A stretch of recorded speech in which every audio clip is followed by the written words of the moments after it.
Hey guys, I will show you how to fix this problem on Windows system. What you have to do, you need to just follow my screen and we will fix this issue together.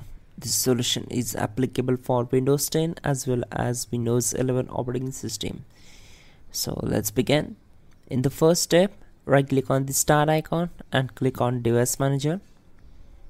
You can also just go to the search bar and type your device manager, and from the search results click here to open it.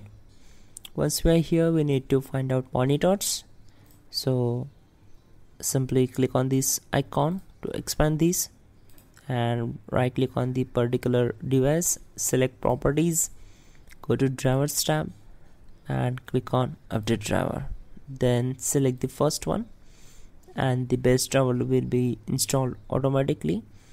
If this not work, then select the second option, click on let me pick from a list of available drivers on my computers, and you can select any one of the model and select next. Again it will install the latest drivers for your particular device.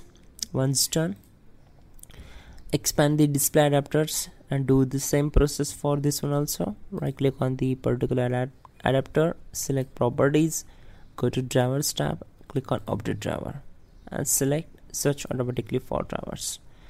Once done, your problem will be solved. If this not work, you can simply right click on it, select uninstall device and simply restart your system and problem will be solved.